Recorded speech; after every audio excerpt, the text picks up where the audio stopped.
Good evening, ladies and gentlemen. I was watching Tariq Space the other day, and and there was an African lady that got on and was talking to one of our sisters. I think it was Love I Am, and she kept saying that FBAs need to get rid of the victim mentality. And every time she said that, I almost swerved off the road. Like it just hit me. I'm like, what the fuck are you talking about? Victim mentality? What is that?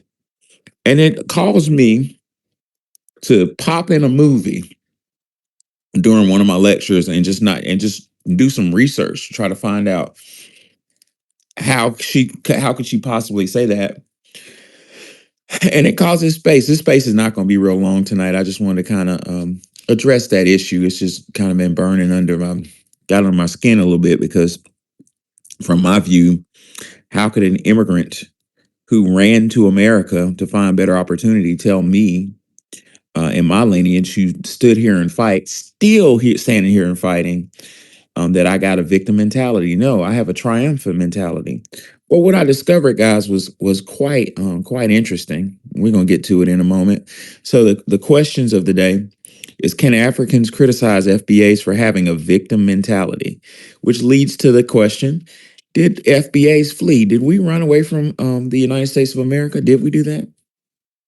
Well, to help assist me in this journey of discovery, I went to Dr. Chancellor Williams and his masterpiece, The Destruction of African Society. Dr. Chancellor Williams argues that Africa was invaded over and over again. But first and foremost, what happened in Egypt, or Kemet, I guess that's a proper name, um, was the leadership of Kemet, the pharaohs, basically felt sorry for Asian men. Now, the term Asian doesn't mean the same context as we know today. Asian, in the context of Chancellor Williams in his book, meant Arab. Because there goes Love I Am. It's funny that you hear Love I Am. Like I overheard. Let me give you a mic. I overheard. I was listening to a rerun of a Tariq Space where you were talking about where it was some lady telling you that we need to get rid of the victim mentality. And I was telling the room a minute ago, like I almost lost control of my fucking Jeep, man. I was like, what the fuck did she just say? Um, well, anyway, Dr. Chancellor Williams identifies that when Egyptian or Kemetic civilization was strong, we felt sorry. It's a real story. We felt sorry for Asian men, the Arabs, and let them come over to do work. And when they were doing work, some of the leadership of Kemet felt sorry for them again and said, every man needs a woman. Men don't need to be lonely. And they gave these Arab, or according to Dr. Chancellor Williams, Asian men, women. According to Dr. Chancellor Williams, in about 200 years, a whole neighborhood full of mixed babies popped up who did not consider themselves black, and a civil war broke out. The Civil War weakened the fourth cataract of the Egyptian area. That's a defensive wall. And that's where Alexander the Great and his minions saw the opportunity to come and pull up on, Egypt and start destroying it and sending, quote unquote, Africans running eastward, fleeing from land, et cetera, et cetera, et cetera. So why'd I bring that up? From the get-go, and I'll give you a year in a moment, Africans had the victim mentality of running away from their land. So running away, and I'm not picking on all, I'm not classifying all Africans, but I do spend, used to. I'm gonna stop doing it. I'm gonna stop spending that money and going over there. But I spent quite a bit of time in West Africa. I spent whole summers there, and it's full of refugees and people fleeing, which is sad. But you don't get to come to my homeland and tell me, accuse me of having a victim mentality when a large part of your history is being victimized. Highland, what's on your mind?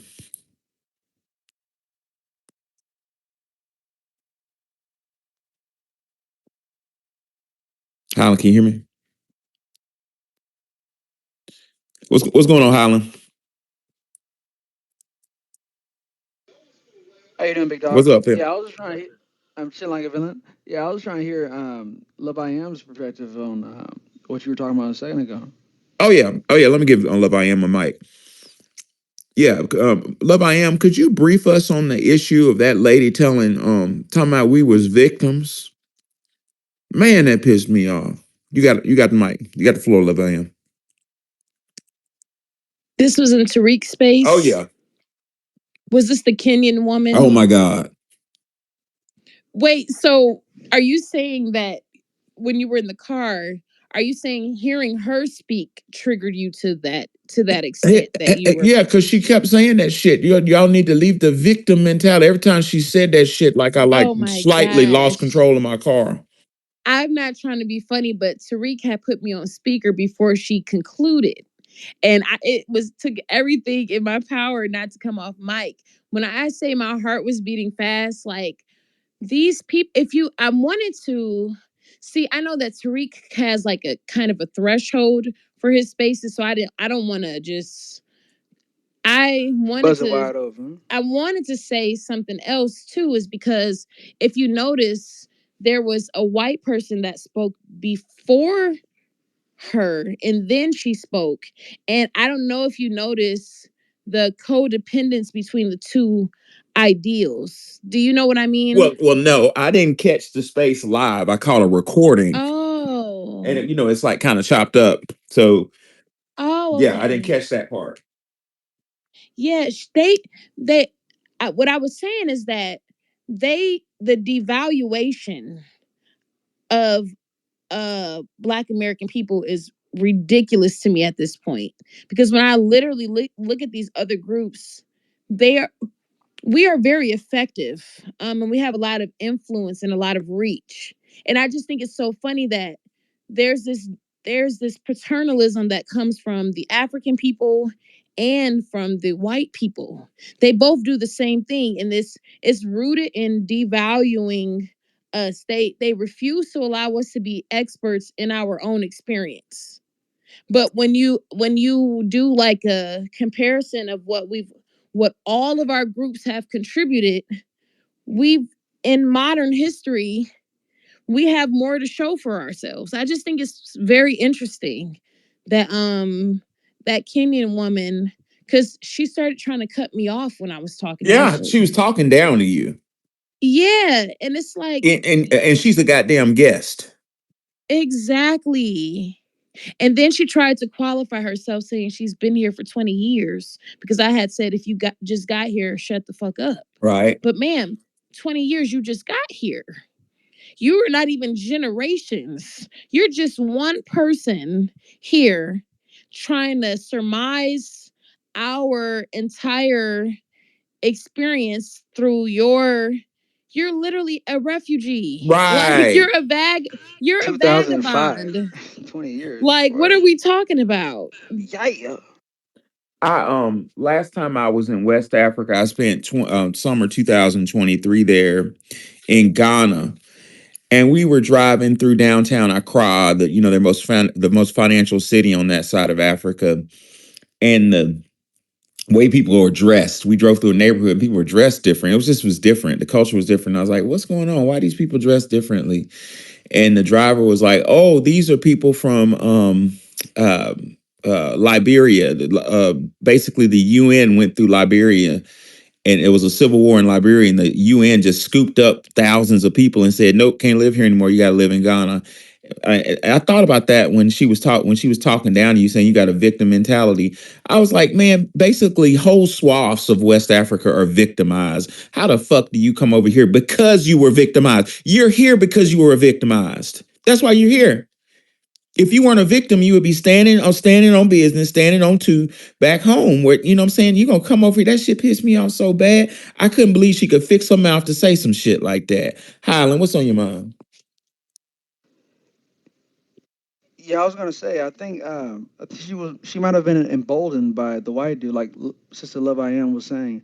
The white dude was talking a little reckless, talking a little crazy, not too crazy, but talking outside of his neck.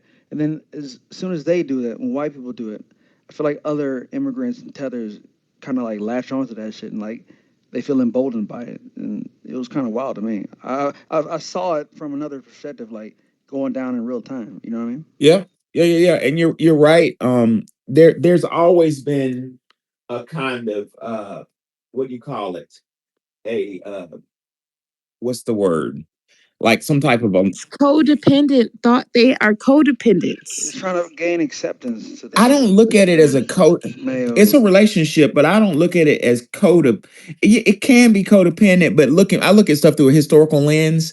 And when you look at it through a historical lens, the African tribal chiefs sold enslaved Africans, their own people, to these Europeans to show off. So it's always been a need to almost Bodacious. I don't know if it's I don't it's a show offism, and they feel like a camaraderie with the Europeans, and the Europeans are laughing at them. Dr. Claude Anderson talks about it in his Black Labor White Wealth book. He calls it the doctrine of unequal exchange. Basically, in brief, that means that Europeans was laughing at they dumb ass because they were selling a person. No, really, they were selling a person, and the Europeans knew that wow, a person is worth thousands of dollars, and they're selling it to me for a broken mirror. This is a damn fool, is what this is. But there's the ideology of um I don't know, like the African tribal chief thought he was on the same, and still to this day thinks he's on the same team with the European. When the European, I was watching a movie. Was like the European, like I don't fuck with you, nigga. In his mind, he doesn't say it It, overtly, no doubt about it's it. a line in that movie Blood Diamond. I think it's Hotel Rwanda or Blood Diamond. It's one of those movies where it's a foundation. No way. Fine. Which one? Go ahead. I apologize that I did that, No, you good. Professor. You good. You good. You know what it is with me. But yeah, I know what you're talking about. When they is it when the planes came in and they reminded them like, you're African. Yeah, You ain't getting yeah, on yeah, yeah. these planes. You're not even nigga. You just an African or something.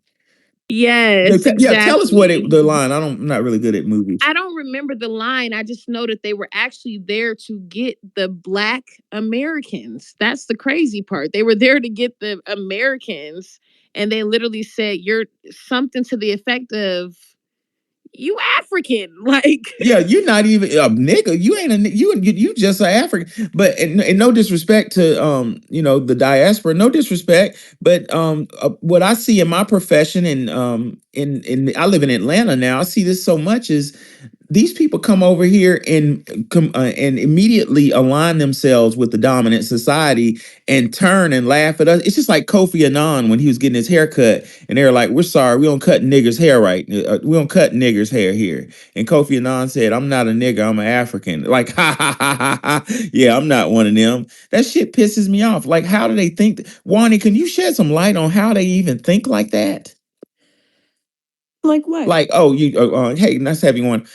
Like we're talking Yeah. about how the issue that was brought up was I guess I didn't tell you. I was watching a rerun of stage, and it was a Kenyan lady up there talking down to Love I Am, and she was explaining to Love I Am that Black Americans need to lose the victim mentality. That's what inspired this stage. Like she said it several times. Like I almost fucking lost control of my truck when I was. I was like, "How dare you?" Oh, I don't know what is wrong with them. They are so deep in victimhood and charity that they can't even see that that's them. That's their whole That's personality. everything.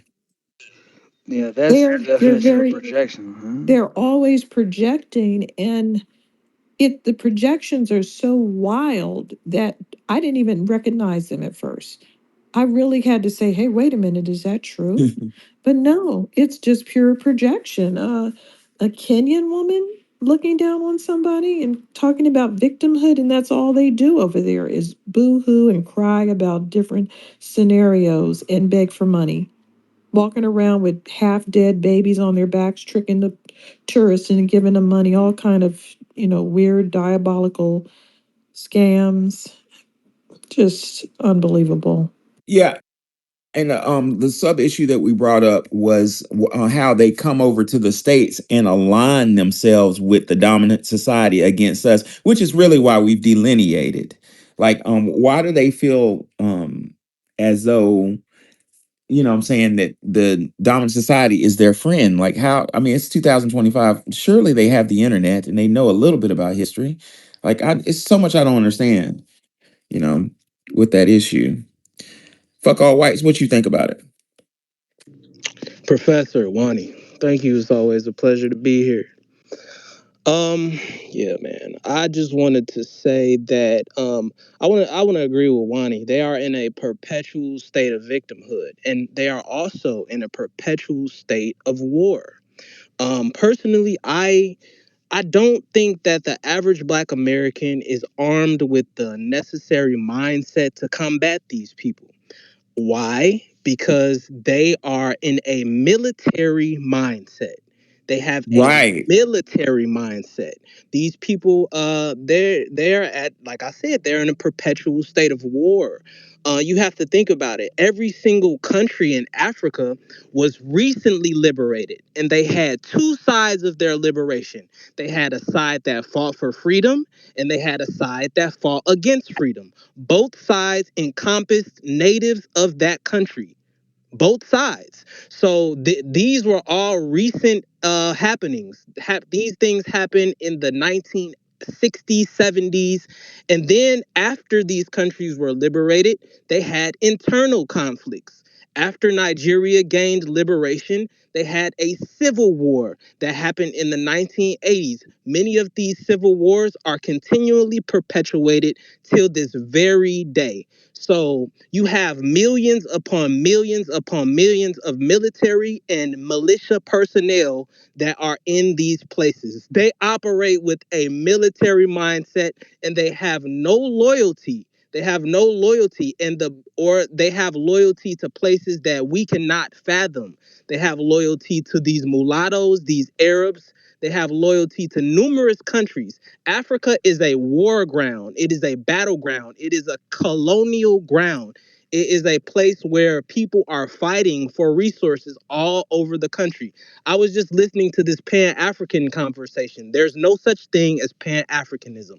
When Black Americans speak of Pan-Africanism, we speak of it in a docile way. We speak of it in a, hey, this is our brother, this is our friend, this is our this. These people do not think of it like that. Anytime they speak of Pan Africanism, it is for a specific strategic accomplishment. It is either to gain resources from Black Americans, or it is specifically referring to a military alliance. So yeah, I mean, if we're gonna combat this type of thing, Black Americans need to start changing their mindset. And like I said, the last time we had to pick up arms was probably around the time of the Black Liberation Army movement, which will happen like in the 60s. Assata Shakur, Eldridge Cleaver, all those people, and they were fully prepared to take up arms, leave their country, go to where they needed to go to, so they wouldn't be killed on this soil. Black Americans, we're focused on, kind of rebuilding, kind of integrating into society, building wealth, things like that. So, like I said, I mean, in our reality, we just don't understand the type of mindset. Well, I mean, some of us do, but the average American isn't going to war, isn't in a war torn country. We've never seen anybody being blown up. We've never seen a village being raided by people with AK-47s. We've never seen any ethnic groups be ethnically cleansed out our country. These people are seeing this today. They're seeing people be ethnically cleansed in their country today, in all parts of Africa. Nigeria, they have a civil war. Biafra just tries to break away. The Sudan is currently in a civil war. They're being ethnically cleansed by the RSF. Central Africa, M23. South Africa is involved in M23's conflict. The only place that is really not perpetual war is Northern Africa. Those people are classified as Caucasians.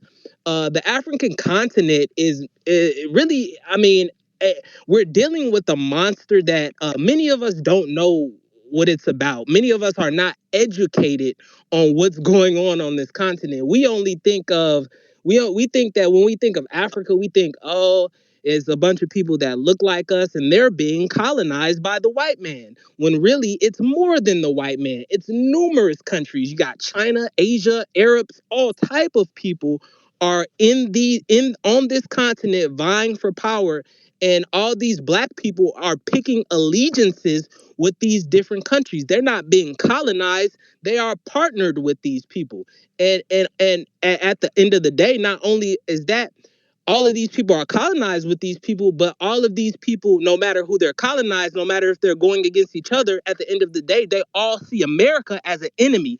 And they see and when they see America as an enemy, they don't differentiate between white Americans and black Americans. They see America as one big thing. They see black Americans as Americans, the Right. enemy, the person to drain. They see us as a person to take advantage of, as a person to infiltrate America. So they want to use us as a tool. And if they use us as a tool to get their ideology, they are the ones that are going to be on top. They just see us as a stepping stone. So we need to continue our delineation. We need to continue our unity and leave these people be. These are not our friends. These are not our people. We did not come from these people. All these are myths perpetuated to create confusion and disunity among our group. And it's just that simple. We need to take on a military mindset. If we don't take on a military mindset, we will be conquered. And it's just that simple. Well, and what fuck all said is absolutely right. And I'm nonviolent. I don't advocate for violence, but I have to agree with him 100%. The mindset. We delineation is the first step, ladies and gentlemen. We have to realize that we are all we have. We are alone, black Americans. We're fucking alone. As fuck all educated us. I stumbled upon an article that long lost article by Dr. Claude Anderson that says black on black enslavement that talked about what fuck all was saying. Dr. Claude Anderson says black West Africans' sense of community was narrowly and diversely based on tribal origins rather than on commonality of black skin color. Let's stop right there. That's where this is like a powder keg because how were we trained? I'm an early millennial, but how Black Americans were trained was skin folk or kin folk. You know what I'm Hmm. saying? And Black and Africans, according to Dr. Claude Anderson, are aligned based on tribal origins rather than a commonality of skin color. What Brother Fuck All just said is they're from war-torn countries. That's a fact. They're used to survivalistic tactics. They're thinking tactically. And if you mix that in with the fucking school system and how the school system is weaponized against Black Americans, what do I mean by that? I mean that the school system, what I've seen for the last 15 years of my practice, from secondary ed to higher ed, especially in secondary ed, middle and high school, what I've seen a lot is male and female relations being weaponized in the foundational Black American community. What do I mean by that? The black female being pitted against the black male, essentially being told that she is better than the black male in very subtle ways. So you have all that division, and then you throw some immigrants in here who say, brother, I'm black like you. That lady who talked down to Love I Am kept saying, Love I Am, didn't she kept saying we and us?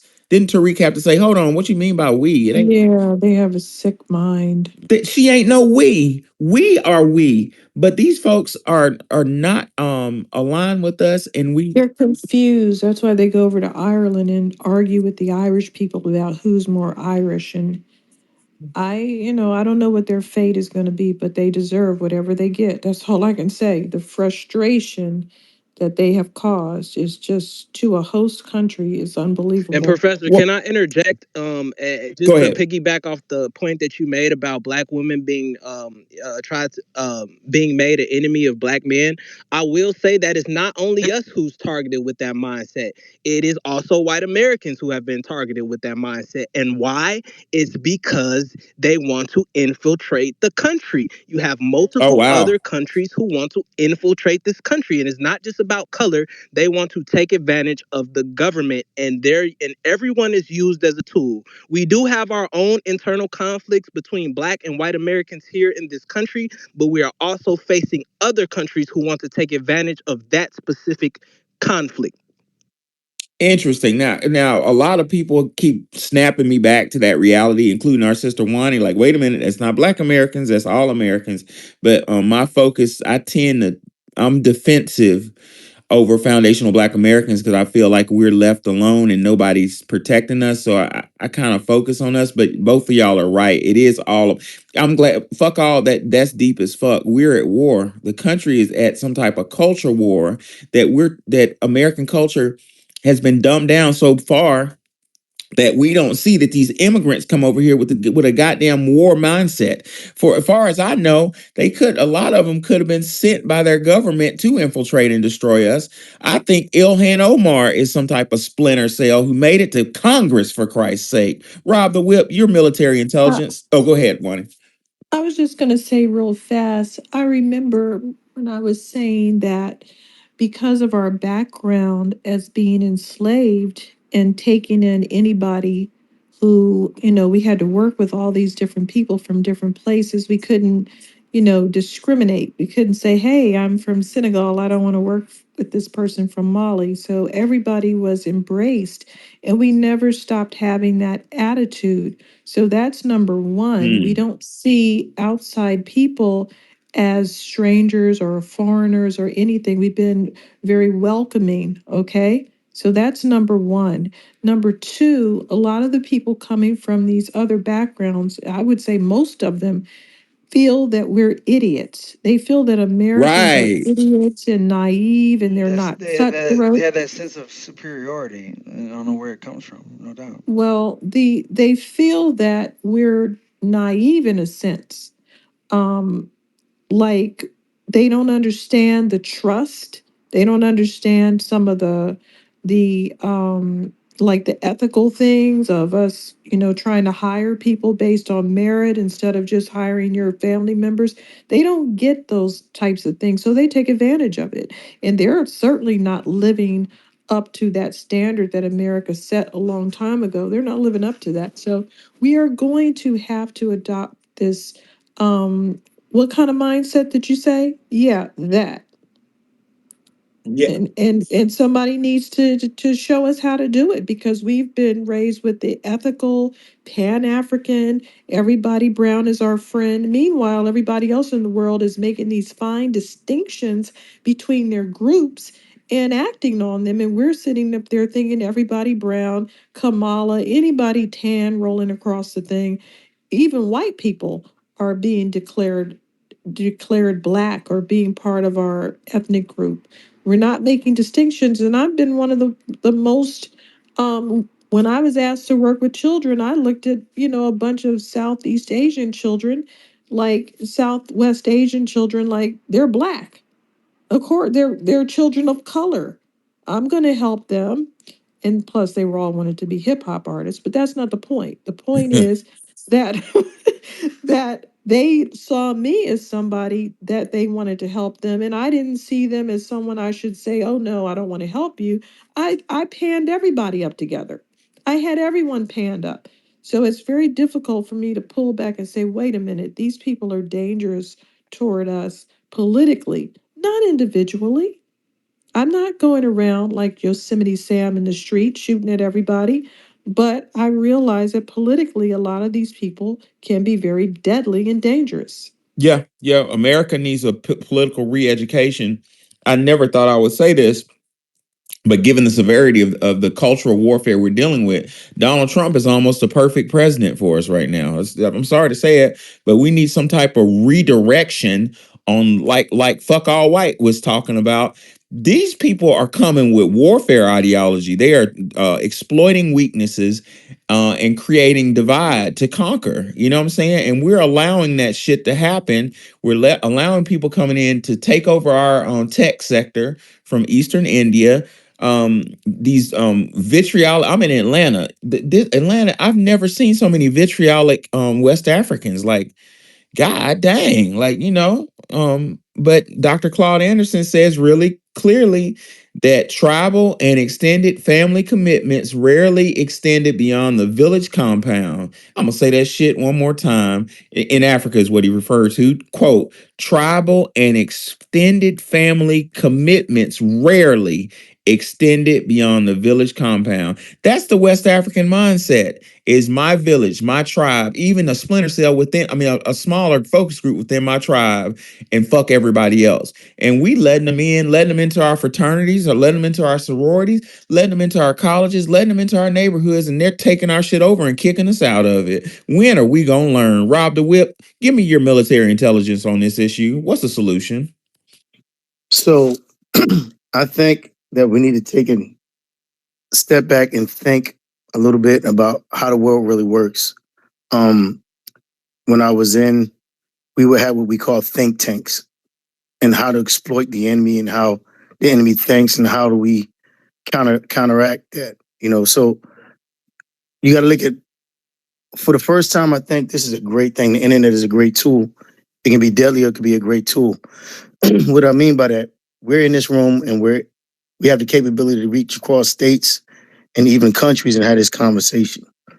So let's look at it from a perspective of the military. Why is it that every country on the planet has their hands involved in Africa? Reason. They have all the minerals and resources available to them. Why? Because for whatever reason, God positioned it that way. I don't know. They get hit by more meteors than anything, than any other continent on the planet, right? So that's where they get all these raw materials from. That's why everybody has a special interest in Africa. So I never knew that. Yeah, Wow. that's exactly why. So what happens is there's a financial need to have your hands some type of a footprint on that continent. Now, we would be crazy to cut ourselves completely off from that. We need to deal with them from a business aspect. They don't understand business. That's why they sell their countries out to other countries, because they're subservient mentally to white supremacy, global white supremacy. Okay, what do I mean by that? Why don't they want us to get our reparations? Why are everybody so scared of what are we going to do with the money? Why do they always have a foot on our necks as FBAs in this country? They fear, one, that if we come in to financial grandeur, that will do to them what they did to us. That's not us. That's not how we're raised. This is our home. So why would we tear our own house up? One. Two, the worst thing we can do is put our heads together and say, you know what? And I'm going to go back to, I know y'all don't like the man. I didn't find out that he was on this type of stuff because I never read any of his literature. But Marcus Garvey, he said something that made so much sense. Now, somebody put it to let me know what he said.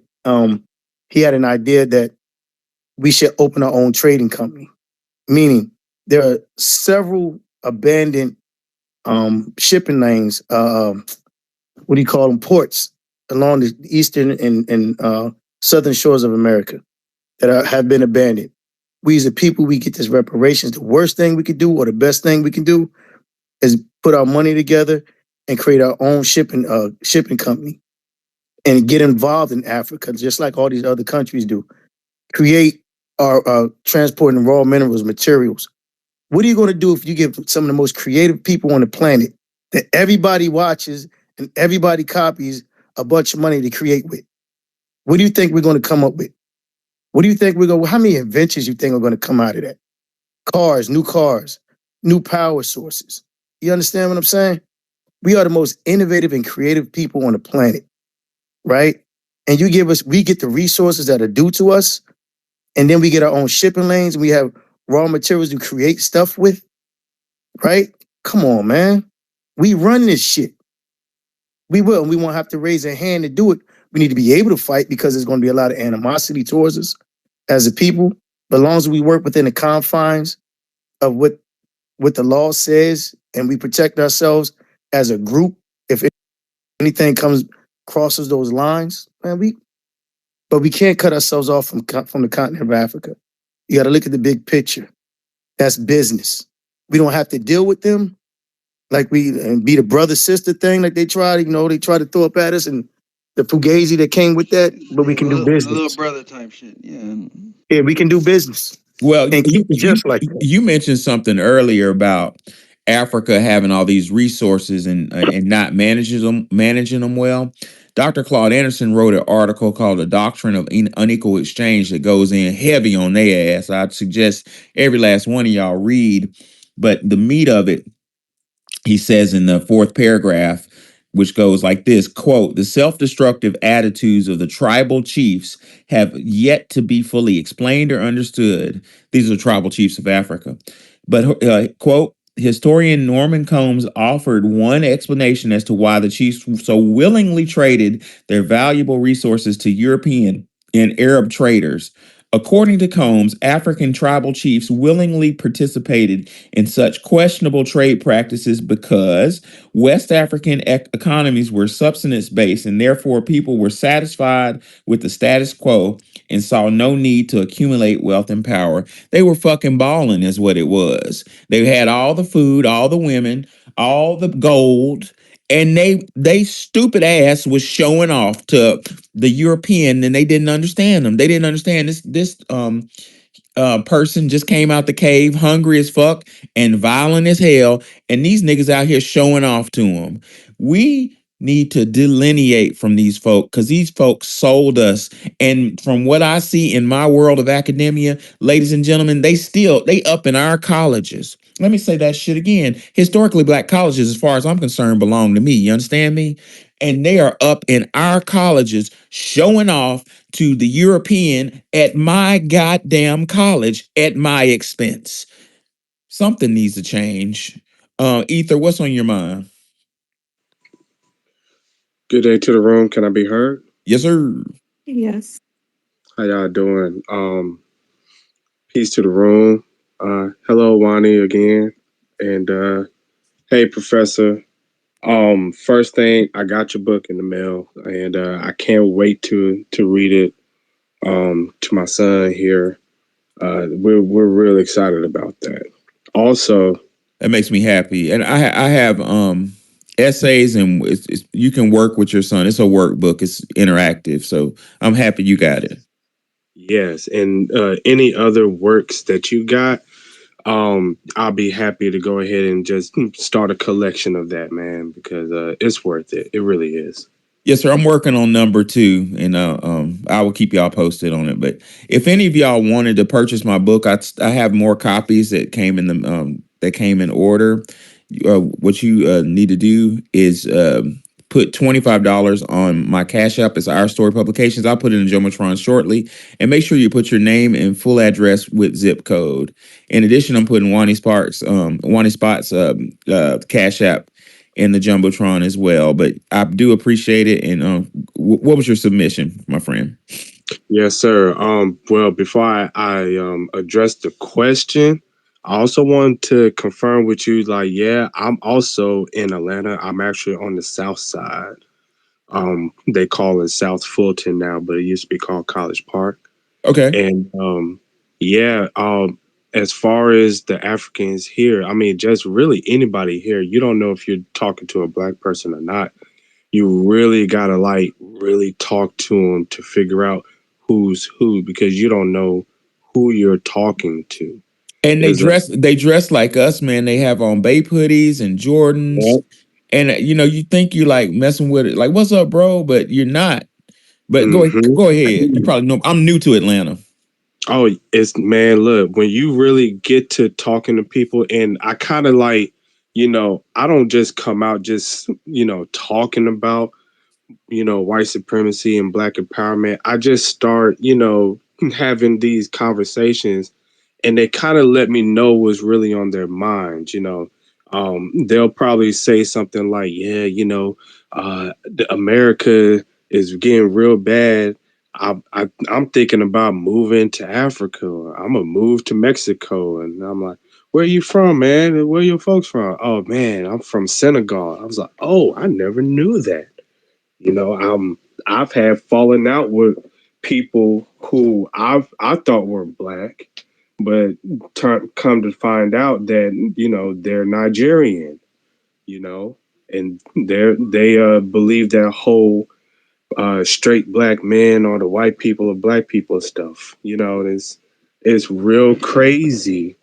And so now I really have to keep, a tight lip and, make sure I know who exactly it is that I'm talking to before I come out and try to like work with certain people on certain things.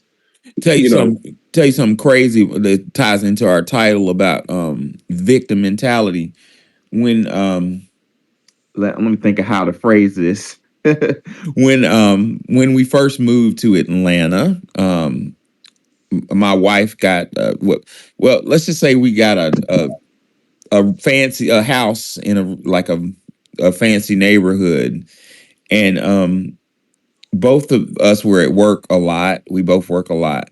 And I noticed, when I come home sometimes different times from my job, I noticed that the cars in the neighborhood, the black looking people in my neighborhood, I thought they were black. You know what I'm saying? I just moved from Memphis and I'm from Birmingham. If you look black, you black in Memphis and in Birmingham. So I just figured they was black, FBA rather. And I noticed that damn near every last one of them, no matter what time I came home, the cars were in the parking lot. And I noticed that the cars and the vans had like these stickers, like, so and so dry cleaners or so and so bug pest service. And it dawned on me that these people are West Africans that live around me. They're never at work.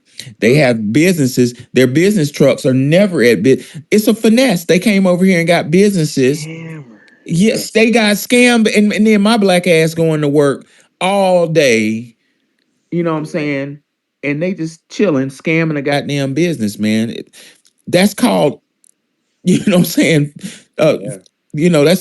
that's a victim mentality. Let me come over here and just, let me scam you. You know what I'm saying? But go ahead and land your plane, brother. No, yeah. So to answer your question, can Africans criticize FBAs for having victim mentality? First off, I went ahead and I just looked up the definition of a victim mentality. I don't know if you've already addressed this or not before I came in, but um, the very first thing that popped up, they say is when a person feels like a victim, even when there is evidence that says otherwise. And that term just doesn't apply to Black Americans, Right. because we are legit victims.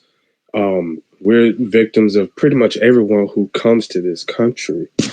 So, but can Africans criticize us? No, they can't criticize us for anything.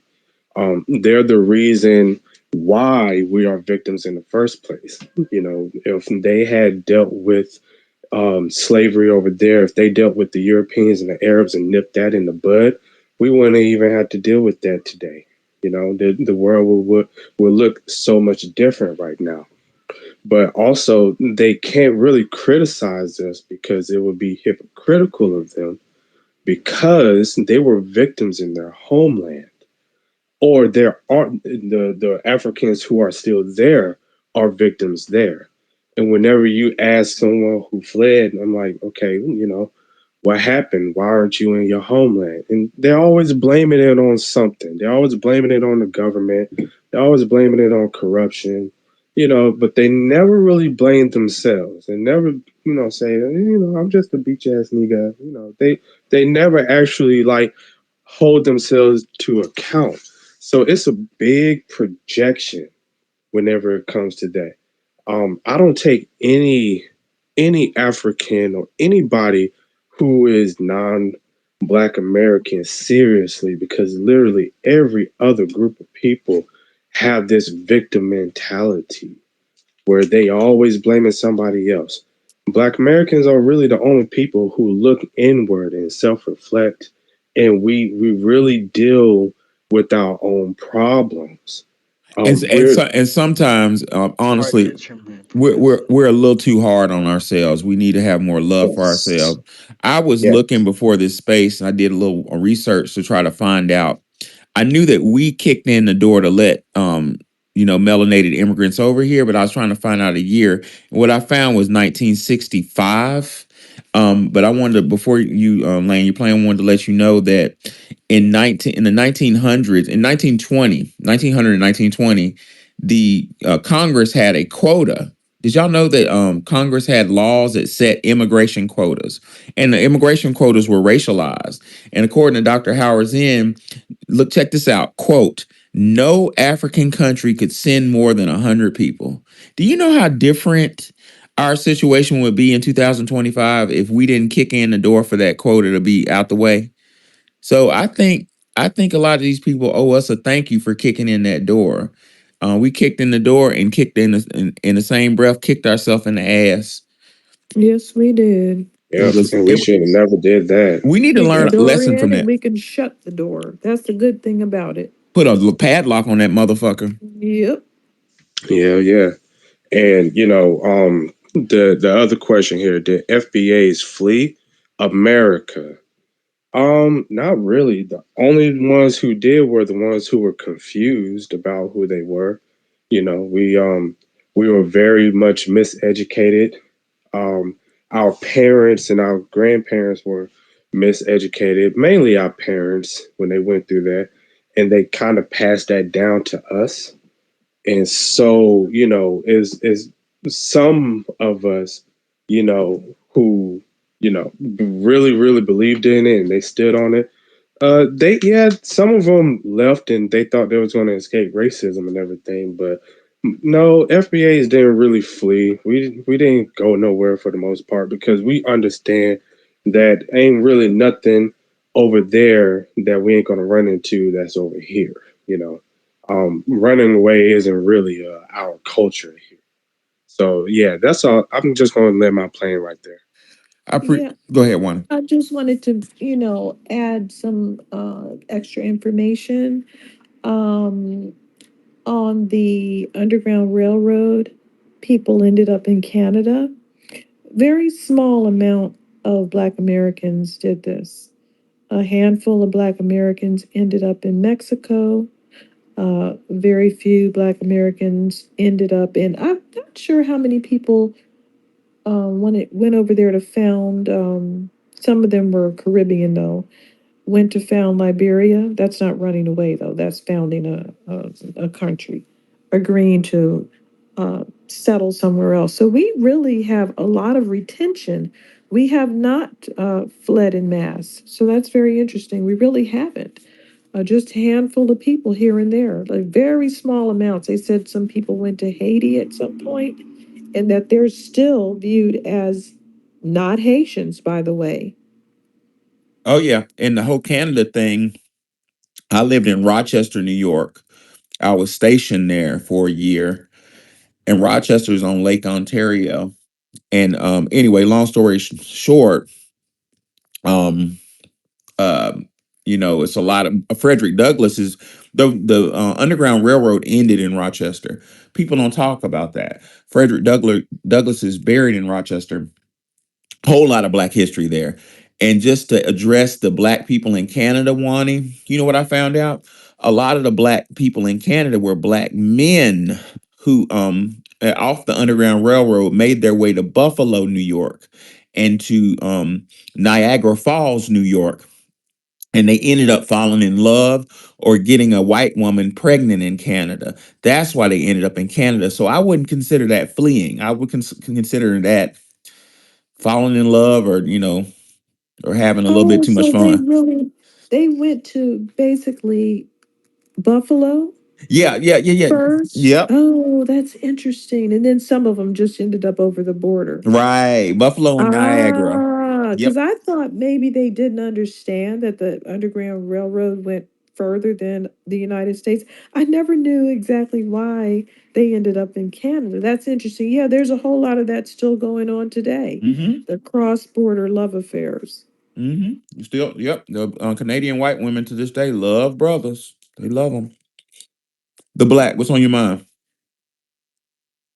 A lot of French Canadian too. They are French. Yep. What's going on, Professor Wani? Everybody in the space. Hope y'all having a good Friday.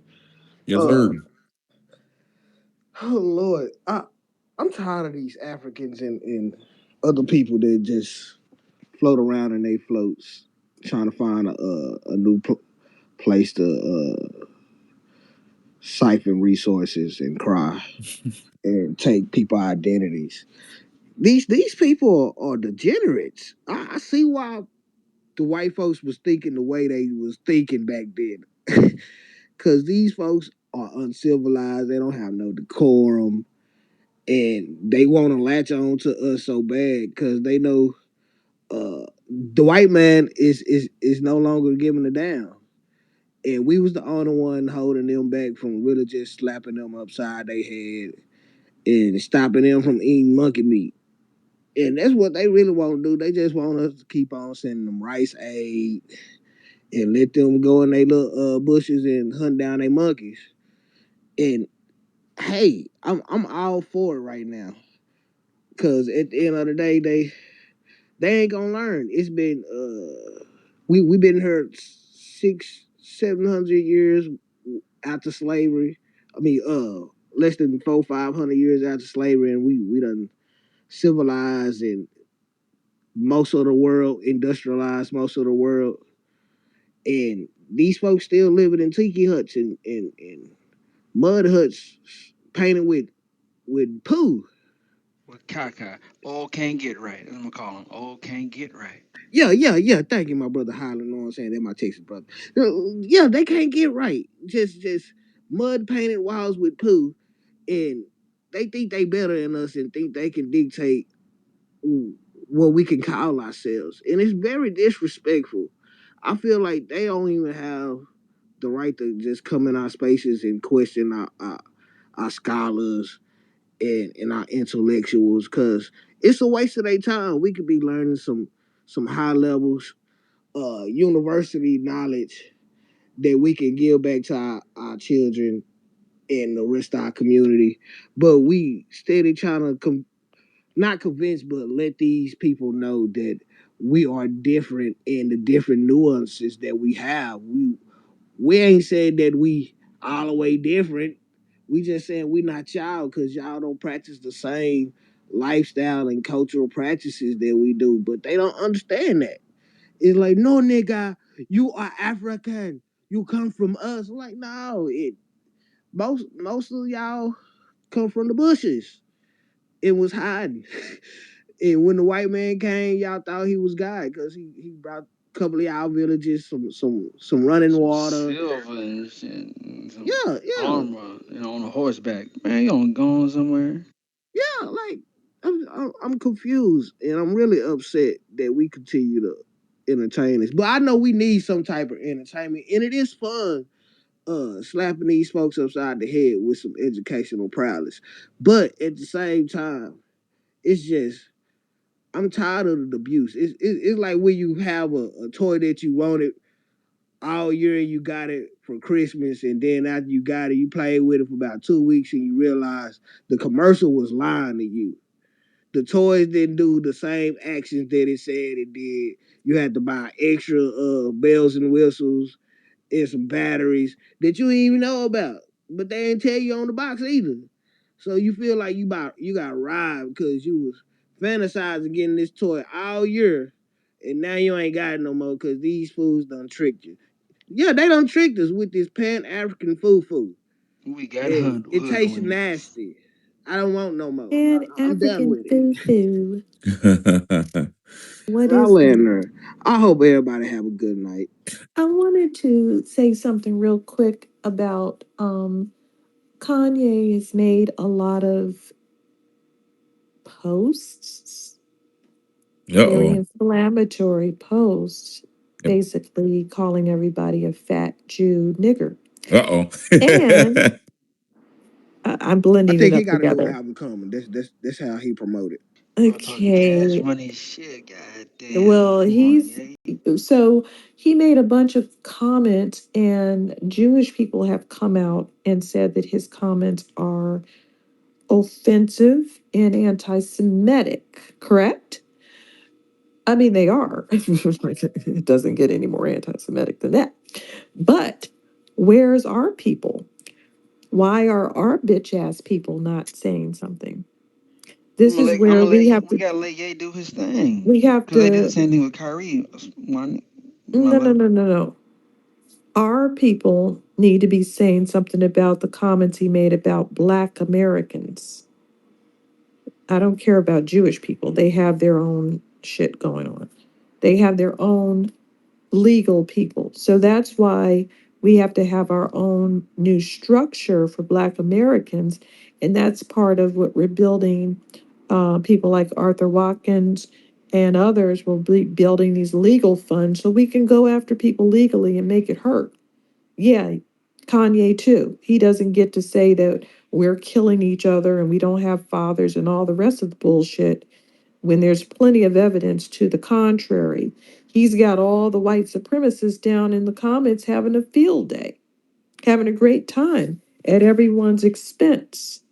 And like, I don't care one way or another about him, but when somebody does that, does it, whoever it is, like that John Lozoma or whatever the hell his name is, all the stuff that he said that was ethnocidal toward us should have been addressed by a Black American organization. We don't have one, do we? We Nope. have a bunch of Caribbean organizations filled with weak ass bitches and bastards. We need an ACLU. Correct. I Can that's can we sue these organizations that are supposed to be defending us in these type of situations? um The NAACP is supposed to do it, but they'd rather talk about Haitian men's armpits on American Airlines and defend that shit. wow. Okay? It would be, in my opinion, it'd be better to turn our backs collectively on these legacy organizations like the NAACP, which always have historically had white leadership, which is a conflict of interest if you really think about it. The NAACP was formed in diametric opposition of a black group that was forming organically. So, but anyway, my point in bringing that up is we need to form our own. Like Wani said, it's time to form our own. And Arthur Watkins, if you in here, DM me. Let's talk off the app because it might be me and you, bro. Arthur Watkins, holler at me. I want to pivot back to the Africans um, and just identify some. I put it in a jumbotron so y'all can have it. My camera was a little blurry, so hopefully you can see it. But it says, "This is so powerful" by Dr. Anderson. It puts a pin in our whole conversation. Dr. Claude Anderson says, quote, "White traders took advantage of the tribal chiefs' generosities. This self-destructive tribalism, self-enslavement, and lack of concern for wealth were interpreted by the Europeans as sign of inferiority." The Europeans think these motherfuckers are dumbasses. They think that they're Childlike. yeah, they Oh, think they stupid, and then they come around me and look down at me. I, Dr. Anderson says, quote, "They believe these uncivilized, you, oh man, you beat me to it, brother. Uncivilized, childlike heathens." That's what Dr. Anderson says. "Neither appreciated nor deserve their God-given wealth. Consequently, whites rationalized that there was their moral duty to take and utilize Africa's wealth and put blacks to productive work as slaves." Ain't that a mess? Hey, yeah, that shit Ben ain't Ben gonna has fly been today. And then another thing, the first speaker or the earlier speaker was talking about the militant minded African versus us. I don't know if they think Negroes is weak down in tech or in the United States. We're not pushovers. So it really ticked me off a little bit. But I'm cool though. I'm gonna let you talk, Professor. Ben Ben's been waiting a long time. oh, I Ben didn't Ben see is Ben Ben. shy. Go ahead, Ben Ben. I didn't see you, bro. My Ben Well, Ben hey, well, love. thank you, Professor hey and man, Wani, for allowing me to speak. Hey. How y'all doing? what's Okay, going on, bro? yes. Hey, nothing too much. Just trying to do the best I can. The Black Americans went over to Canada, invented hockey. Amazing.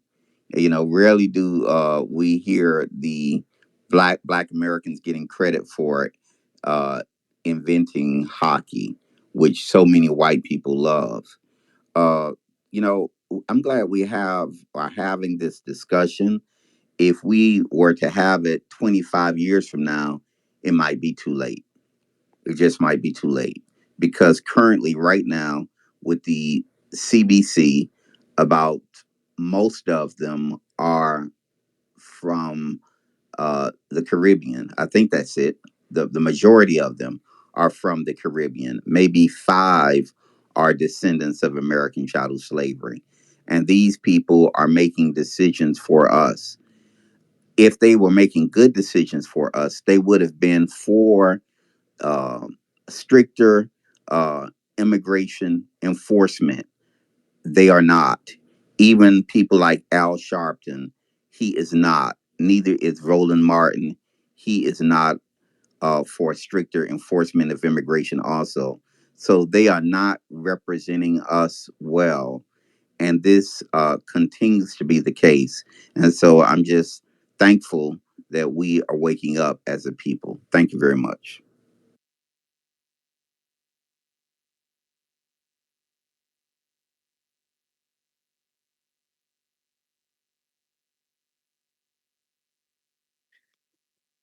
All right, who is next? Rob, FH, what's on your mind?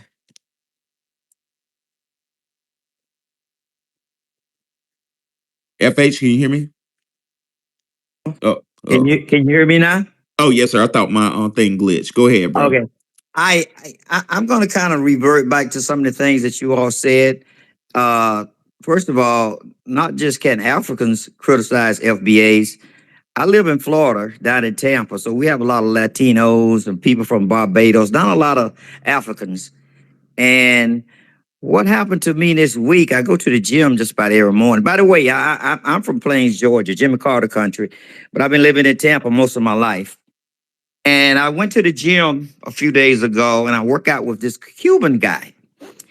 And apparently I probably had said something political that he didn't like. So he turned to me about 3 days ago. He just hit me. He said that, your black pastors are hypocrites. I said, yeah. And you all follow them. I said, no, I don't follow those pastors. And I used to work for the housing authority. And I worked with this guy and that guy and that guy. Now I'm looking at him and laughing because I know he's trying to give me some black credentials now. And then he tells me, man, I get up. I'm burning inside at this moment. And so he said, I don't know. Why do you all act like that? I said, what do you mean? He said, when we would have a meeting, we wouldn't put the food out until the meeting was over with because the people come in there and take the food and leave. I say, are you trying to say I'm like that? I said, wait a minute. I say, I have a niece that's a judge. I said, you see me? I have a sister that has a master's degree of accounting. She was over the whole University of Jacksonville accounting department. I said, my other sister worked for the FBI. I said, you trying to, I said, why are you comparing me to these people? And he went on and on. So finally, I think I really messed him up. The guy, he's an attorney and he's a recovering alcoholic. And I don't want to, I like the guy. So I just told him, I said, hey, look here. I'll lay it on his ass. Huh? Let me say it to him. I say I couldn't, man. I told him this. I said, look, let me explain something to you. I said, I'm a foundation of Black America. I said, my roots go all the way back to slavery. I say my family has fought in every war that the United States have ever fought. And I think that just messed him up. Then he tried to act like I was a victim. Well, they're giving you all this and giving you that. Why aren't y'all doing better? I said, because of white supremacy. They don't believe in the white supremacy until it happened to them. And he went on and on. And I wanted to put a Tariq whipping on him. But the bottom line is I came to the conclusion the reason they want to look at us as being victims because they don't want to admit that the reason they're over here is because of us and using our benefits, and they don't want to give us credit. I think that has a lot to do with it. And I mean, I was burning inside, and I couldn't come after him the way I really wanted to because I would not have been in control. I like to be in control. And it was just, oh, then he tells me, my people come over here they get a CDL license, they get a truck driving job, they buy a house, and they just go on with their life. I'm like, whoa. Well, And I felt kind of bad because I didn't the, come So after. do we. yeah, Huh? So he was directly trying to compare himself to you. So Man, do he a hoe ass we. dude. Yeah, and not Can only I that, say something? Can I say something go too, ahead. please?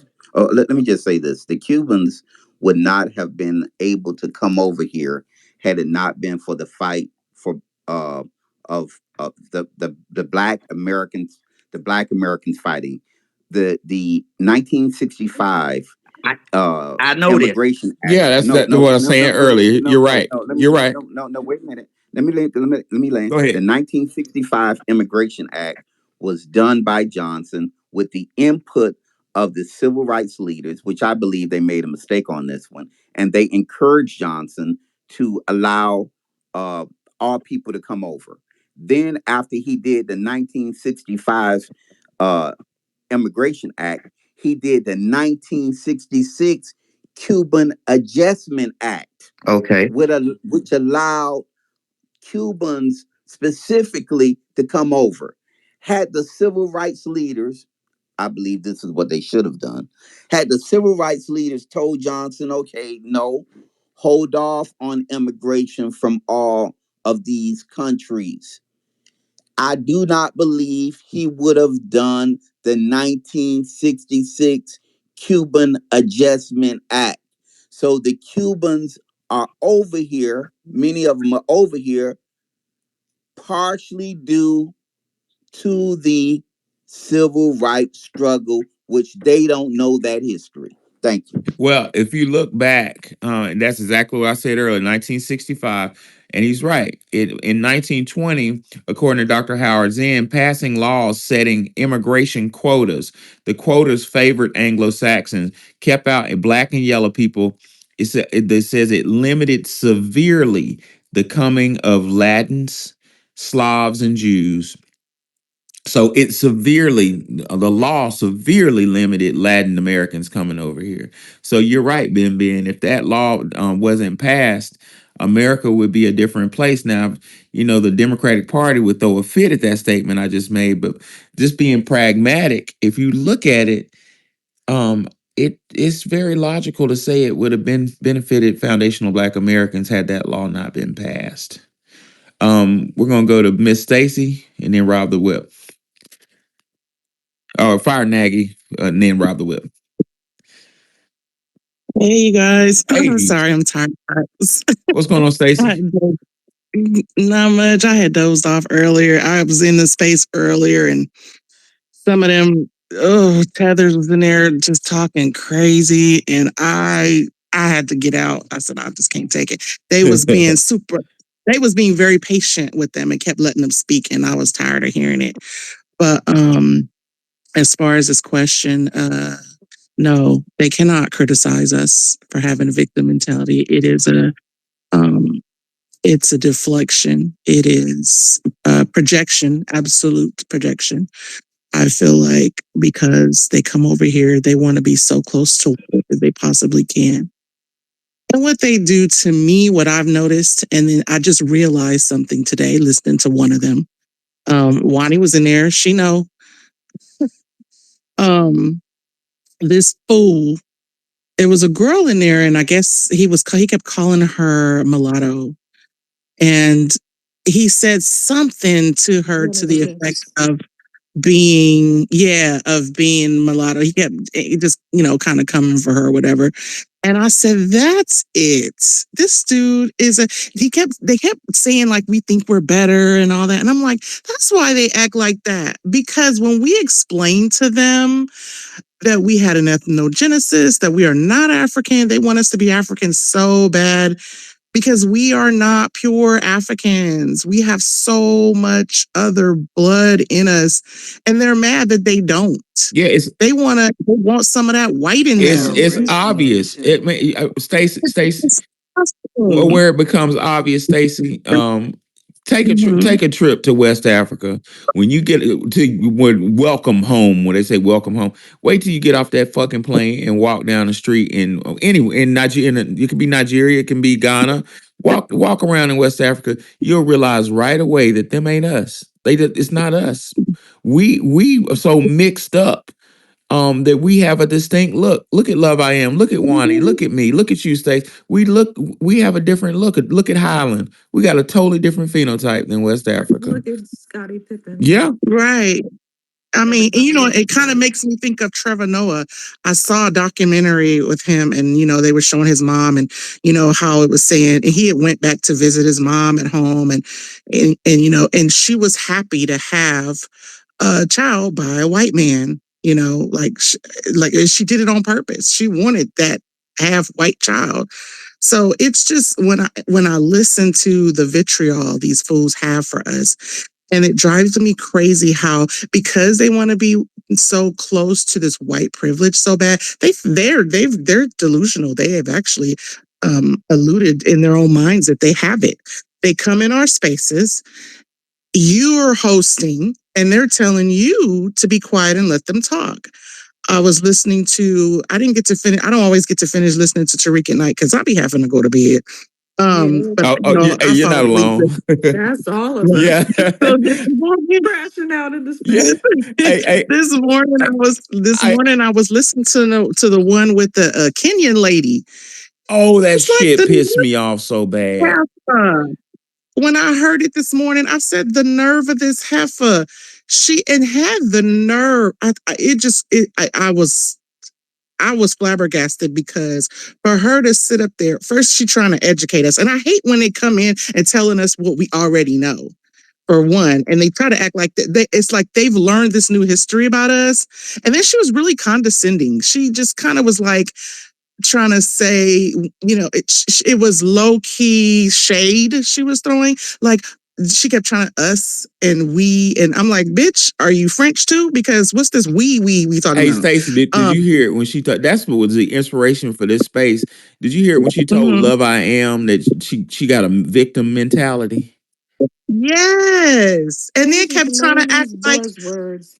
I kept trying to act like, oh, well, yeah, but so she was trying to act like she was one of us and then turning around saying, but I'm not going to worry about that anymore. I'm going to, you know, do my own thing. Like, I mean, basically saying she's going to concentrate on bettering herself. And I was like, what makes you think that you were entitled in the first place? Like, did you think you was getting reparations too? Like, and that's what they think. And then when they realize they're not, they try to kind of shame us and then try to make it sound like we asking for something that we don't deserve. No, we're owed this. You're mad because you're not, because if you were, would be stomping right along with us, but you're not, and you're a hater. And so they come in and then they disrespect us. Like the earlier today, they're like, oh, well, wait, let me finish. I'm talking. And when we tell them, no, you need to hold on a second.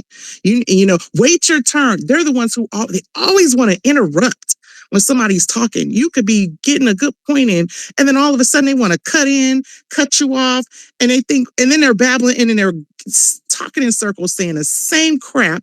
And it's like, nobody's trying to hear that shit. You can't teach them anything. And then they want to throw up their school, like they got a school. And I'm like, what, with your fake ass degree that you got, that somebody passed you, that one of your immigrant teachers passed you with, when you know you didn't earn a damn thing? Or the degree you got from my goddamn school.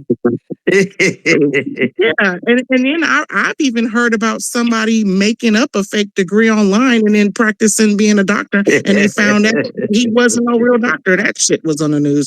So they kill me, and the disrespect just kills me because and a lot of times when they do that, I'm not on, or I have already spoken and I don't get to, and I've dropped down to somebody else, so I don't even raise my hand to come back up. But I'll be wanting to tell them so bad. First of all, sit your ass down, shut the hell up, stop being disrespectful to the person running this space. And let them speak. And I'll be like earlier today, I was like, "Ooh, kick them fools out. I'm tired of hearing them. We done heard enough. You ask them a question, they can't answer it. They want to talk in circles, and then they try to use words to sound like they're smarter than you." And that one girl, Wani, that one girl that was in there too, I thumbed her down when she came in. I said, I don't trust her. Something about her. She was trying to say she was FBA, and I think somebody said she really was, but she was just stomping hard for Pan Africanism or whatever. she is, was but like, I'll I vote don't think for it. she is either. But I was like, whatever, because she threw that whole, oh, I tracked my lineage, and then mentioned the West Africa. I was like, no, she's not. She's stomping too hard. She not.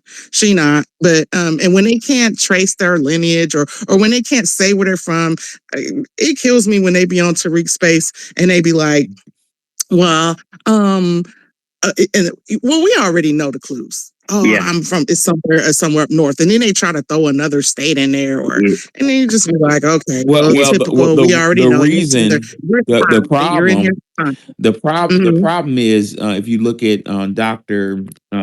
Snyder's book Slavery in America, you'll find, and this is common sense, but just to have some scholarship behind it, is that they sold a lot of us, and Mm-hmm. it's a sense of ownership, which maybe I'm not articulating this correctly. Wani probably could help me out with this, but it's like it's a stupidity there. They think that um they own us because we used to be and they some of us, not all of us, but some of us used to be kind of property, and they think they own us. But the stupidity comes in play when you look at it through the lens of Dr. Claude Anderson, where he says the white traders took advantage of the tribal chiefs generosities. These self-destructive tribalism, self-enslavement, and lack of concern from wealth were interpreted by the Europeans as signs of inferiority. The Europeans think that they're dumb, or maybe the Europeans know that they're Mm-hmm. dumb. I don't know, either which one. Right. But they around here thinking that we're property. They're like You're right because we're I dealing talked with to I'm sorry to say this, but we're dealing with a yeah. lack of intelligence is what we're dealing with. And they talk to us. I can imagine. I can see why they would think that because you can't sell what you don't own, and they feel like if they sold us, they must have owned us or something like that. Which technically, I'm like, you kind of didn't, but you were just traders, It's a lack of Um, intelligence. yeah, Stacy, yeah, let's say I go, absolutely. let's say you have a college, and I go to your college Mhm. and I get a PhD, and then I come back Mhm. around you and your family and say I'm more educated than you. That's not intelligent, fool. No, no, no. I You got that from my school. I taught your stupid ass. right. Okay, but for real. But I'm gonna go ahead and land with this. Did FBAs flee?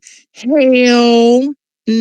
Are we no. still standing? You know, that's what I wanted to tell the Cuban guy. But I didn't want to hit him like that. I wanted to tell him, hey, I'm in my homeland. I did not flee. You know, you over here, for whatever reason. And another thing happened during that conversation. He wanted to know what's wrong with black people. I told him white supremacy. And then I said, and they need to give us our reparation. Oh, so you're begging, you're begging. I said, no, I'm not begging. This is what's owed to me. I said, my family built this country. I said, I'm owed that. I'm not begging. These people some of these people are crazy. Wait, where was he from? Cuba. Oh, the ones that floated on a raft and Thank begged to you. be citizens there. Thank Oh, you. okay, Right. got Thank it. you. Yeah. I might light a cigar for that nigga right We're now. gonna And go to really, the guy, I've been encouraging him and everything because he's a recovering alcoholic and whatnot and whatever else I don't know. And I didn't want to hit him with the 1964, 65 immigration bill and, I'm on my home turf and, you a tether or ankle baby. I didn't, and I was, like Professor said earlier, how he was boiling inside. I was boiling inside and I'm trying to be as calm as possible. So, but next time it's different hearing Tariq talk about these things and then experiencing it. So next time I'll handle it a little bit better. yeah. Does anybody recognize or sense the empathy or the understanding like that we have like a little bit of patience for other people and they don't reciprocate that? We need to That's a go quick to question. Rob DeWitt. Rob the Whip. I thought I okay, we'll think go to Rob the Whip, then Fire he's Nagy. I thought it was Fire yeah, they've Nagy. been waiting. I didn't. Oh, okay, you can be either one. I'm I sorry. Yeah, didn't. Am I because good? because Rob, you went earlier. We're trying to get new people. We're gonna come Okay. back to you. Go to Fire Nagy. He hadn't had a chance to speak yet. Good night. It's pretty late out. To the question first, I want to kind of answer what FA said. Wani has got to be like my spirit animal because Wani will or shit on somebody. And I'm sorry to use the language. And having traveled, and her having traveled like I have, we kind of know that people will do that to you. And I think Black Americans are way too nice in how we address people. Oh yeah. Um, and I say that because I don't have immigrant friends because when they try to do that to me, I just undressed them. And when I undressed them, they kind of realize, oh, okay, I can't just say that to you, or I was out of line. And they'll be apologetic. Well, I didn't know this and I didn't know that. And at FH's point, no, you should have undressed that Cuban. You should have let him know where he ranks in this country and in this world. Okay, because then he would have learned some manners, and the next time he would have approached a Black American, he would have got his act right together, and he would have done it again. And I just think that when we try to act like we're exercising restraint, are we? Because they're not. So when somebody and I'm gonna just say this, these people are hierarchical. They come from caste systems all over the world. Okay, when we just do not, um, when we don't express ourselves through the way that they understand things, they think that you're weak or they think you're a lower caste than them, and you have to, let them know I'm a higher caste than you. And so if I would have did that, if I would have been in a room, I've had Italian guys say something to me, and I just undressed them like, you came from where? Your country lost how many wars? You got your teeth kicked in by who? And I had a customer do that to me. He was Austrian, and I said, "Yeah, you remember when those Black Panther tanks rolled through Austria and occupied your country, don't you?" And he did. He changed his demeanor toward me because you know what? I learned a lot from him and other guys that hey, they have a fear of the Russians because the Russians kicked them around. And so when I hear Wani in these places, I just love it because she's doing exactly what you're supposed to do to these people. Okay. To the question, can Africans? No, you don't let a lower ranking group of people criticize you. They rank lower than we do. And I know some people are like, man, this is really mean and nasty. It's not me. It's not. We didn't create the system. And if y'all look at the jumbotron, I feel like I put this in every space. Maybe I need to. We and this is this. Hey, I didn't create what they say. Don't hate the player, hate the game. Right? We Black Americans, check this out. Do y'all realize if y'all look at that second tier in the pyramid, the lords and vassals, we are directly related to, and I'm not by no means praising them. I'm not doing it, but we're directly related to them through rape during the slave trade. So we're related to the nobility. So given that fact, Farinaki is right. We're higher caste than those idiots that are trying to tell us what to do. Now, I put something in the next slide on the Jumbotron to show people who we're dealing with. Because we were arguing with this guy from Equatorial Guinea, right? And so Draco pulled up some hot topics on that country because we hardly ever get, people coming from that country. So their president eats people. He's a cannibal and he believes in the typical way of cannibalizing where you eat the testicles of your enemy to gain their strength and things like that. Or and some people eat the brains of their ancestors when they die. This is who we're dealing with. And I don't think people understand that. That's who's immigrating here. These cultures are hiding right below the surface, and they might look like some normal guy at the corner store, but their cultures can be. This is a president. This has to be some sort of, person of a higher caste, and this is what he does. And it's not a secret. From you the whole time when he was talking to you, you kept asking him, why doesn't he go back to Equatorial Guinea? Why doesn't he reclaim his lineage? I'm like, he's concealing it from you because he doesn't want you to know the bad things about his society. And that's what we don't, when we allow people from like Cuba or we allow Africans, I mean, heck, I mean, what was the Ashanti? The golden stool, and the Europeans stole the golden stool, and they believe all the souls of their entire, of the Ashanti were trapped within the golden stool. We're not dealing with people who have a reasonable sense of like logic here. Professor, you came out of your mind. You know what I'm talking about, the golden Yeah, stool. yeah, yeah. You right. And then, but the European studied their ass, and the European is like laughing at them, but and they come over here and laugh at us with the European, while the Europeans laughing at them. Like make it make sense. Let's delineate, please. Yeah, let me land this plane real fast because you see a lot of these immigrants now crying for our help, crying for our aid, doing this and that, because we are the higher caste than them. They know that. We're the higher social, the political, economic caste than they are. They know they're powerless without us. And we allowed them to believe that we were equals. Like, we're not equals. You know, Okay? our brother Mark Carter came into space yesterday and dropped the bomb. I'm gonna have to get that recording. The reason why they believe that is because of our baby boomers in certain organizations who were traitors that came that really sold us out. The real vector of attack towards us has been within. It's been foundational Black Americans in these traitor organizations like the NAACP and many more selling us out. I've been proximal throughout my career in academia. I've seen this happen up close and personal. And that is why I'm on Spaces right now.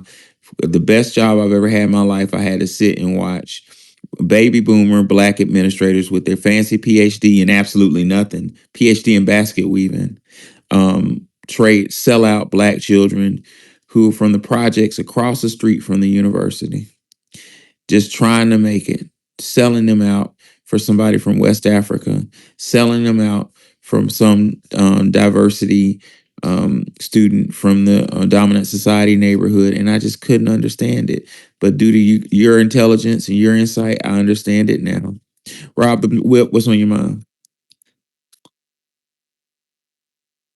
I didn't get a chance to answer the questions because the conversation went into somewhere else last when I was on the mic. But to answer the question, can Africans criticize us? I would say hell yeah.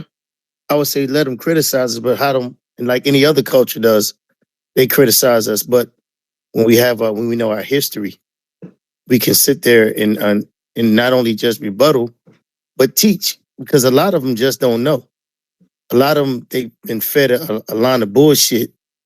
But when you know who you are and where you come from, you can back that down and teach. And I'll give you an example. When I first came in the military, I was a cook. I was a deck seaman in the Navy, and then which means I was swabbing decks, and I was a cook because my family had a soul food restaurant back in Jersey, so I grew up cooking, and they paid me $10,000 to be a cook because the Navy needed cooks at the time. But then when I got to shore duty, I did 4.5 years of cooking. I went to shore duty right in Norfolk, Virginia, on the ship. I went to shore duty and I was in the barracks, checking people in and out. And I looked and I said, you know what? I'm tired of this kitchen shit. I don't want to be a cook anymore. And I never forget, it was a bunch of us sitting around, brothers, and there was one African dude. And he said just like this. He said, what are you going to do? And I said, well, I think I'm going to either do IT or I'm going to do Intel. And he goes, they're not going to let you do that. And all the other brothers in there was like, man, they ain't going to let your black ass go to hell nowhere. So I said, my grandfather told me, people tell you no, you show them yeah. I went, found out I had the scores for it, and I became an Intel analyst. And what happened, not only did I do it, I started a movement. All the other brothers in the supply department went, and sisters, they went CT, cryptology, and all this other stuff. And he was so mad because he couldn't go, because he wasn't from here. He couldn't get a background check, the clearance. They wouldn't let him do it because he's from another country. And he sat there and I went back and I told him, I told you, you tell me no, I'm gonna show you yeah. So a lot of their stuff is rooted in hate and jealousy, because we have opportunities that they don't have because they come from these shithole countries. So when you know who you are, you know your history, and you have that can-do attitude, they know once we put our heads together and we put our mind to something, we're unstoppable. So a lot of that shit is rooted in hatred and jealousy. So I land my plane with that.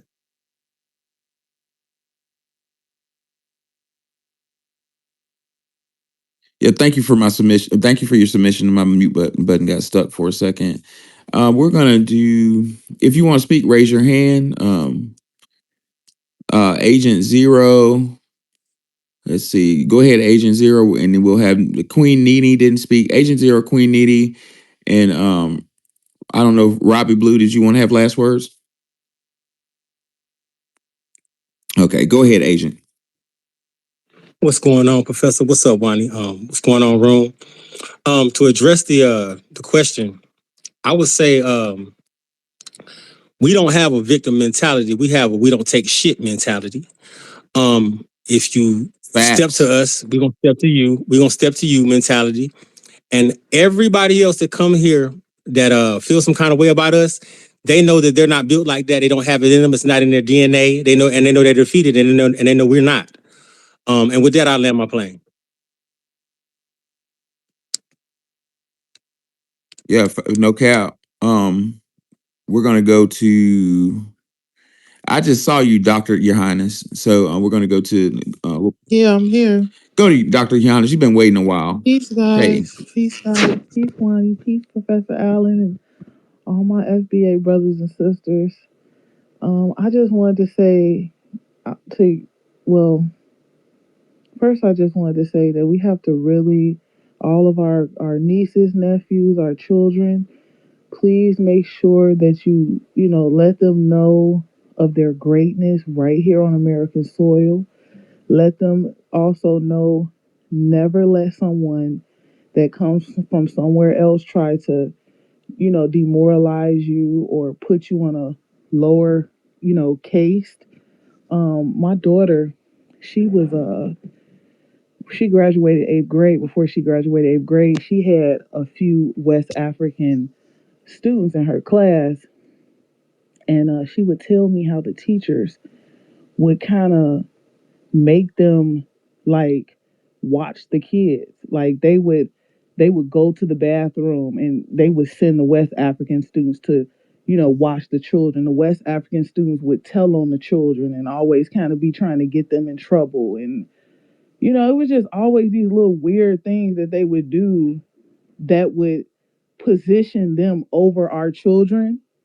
And so I had to tell her, like, never let no one make you feel like you're less than them. Never let a person that's not from, your homeland come around you and try to, put you in your place. I had to tell her that, like, you always hold your head up high, know who you are. And then even with her, I noticed too within the system, like, so when she graduated, they was playing all this degenerate music, right? And so my daughter is not like that. She wanted to go outside, she like a princess. So she wanted to go outside. We was on like a boat ride. And she wanted to go outside with her friends and just be cute. The teachers did not want them to like go outside, but they let the West African kids go outside on the boat. And then they were forcing our children to dance to this degenerate music. And I just was looking at the staff and I'm just like so disgusted because they'll encourage our children to be degenerate and then use that as an excuse not to give them anything. And long story short, when it was all said and done, when they graduated, not one foundational Black American student, all of the students who were like the valedictorians, they were all immigrants. And I just thought that was so strange. I was like, nobody was like they couldn't find one foundational Black American valedictorian. I felt like the system buffers them over us right? and they need to Yes, stop doing it that. It's does. so wrong. And it's not even merited. It's not merited at all. Like my daughter said, a lot of them didn't even do their work. They were too busy like policing the foundational Black American children and pointing them out and getting them in trouble. I So was yeah, looking. I just They in Georgia and Atlanta. They have to. Well, in Georgia, they they have to make the statistics for suspension their public record, and they're separated by race. And I was looking. I was like, my God, like the statistics for suspension were like overwhelmingly foundational Black American children. And I just know that Black children are not doing the crime. They're not. They're just. We're just getting targeted. That's all it is. So yes, they're meaner. They're meaner to our foundational Black American children. They're harder on them unnecessarily. Our children are not, the way that they perceive them in media. They are not like that. They are good children. They want a future. They want to be educated. They don't want to be a stereotype. and they are loving children. You know, if we give them the access and the expression, because that's another thing too. It's a cultural war going on in our communities. They are they are like diminishing our expression, and they're diminishing us from gathering. Like, I've been trying to find things for my children, find where I'm going to different schools, community events. I'm like telling them, like, where's our talent shows, where's our music things, where are we doing, what are we doing for our children? They are making every excuse in the book not to get our children together and express themselves. And that is a part of culture, foundational Black American culture. I'm hoping that we can get that back again, but we're actively fighting for that now. And it's just, it's a fight, but we don't stop. We're not going to stop. So, you know, you could criticize us all you want. We're not victims, we're victors. And I land my Yeah, plane. we're made to fight. So this is the order. We're going to go to the black, Robbie Blue, and given the fact that this space was inspired by the conversation that Love I Am had on Tariq's page, I'm gonna give Love I Am last words. Go ahead.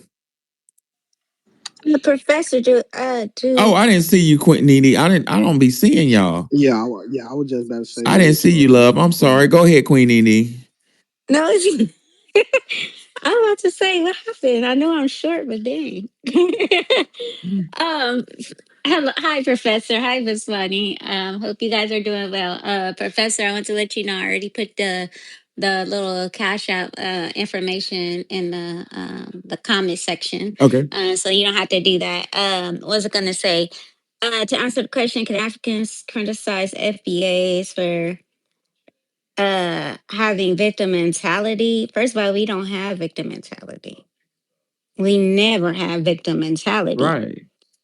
So I don't know where that came from.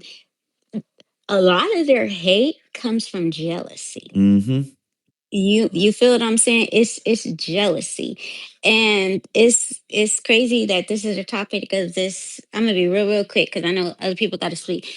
Last night, I had to put this Dr. Barr or whatever he is. I think he tried to start some mess with Mr. Tariq, but I had to put him in check because I had to tell him, like, first of all, there's no one like us, like, ever. The world has been against us. They keep trying to kill us off, and we still are here, like, Facts. literally. And I had to tell them, like, you literally sold us for pennies and scraps. We were enslaved, beat, tortured, raped, all of that. We came from slavery, educated ourselves, built establishments, all of that. We built up this goddamn country. We built this shit. Nobody else can do that from slavery. They called us like dumbasses and all this other stuff. Oh, you just that and you just that.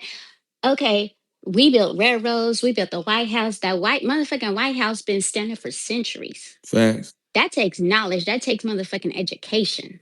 So I had to put that nigga in check, because no, you not just about to come up over here and just talk shit to us. Like, we just nobody.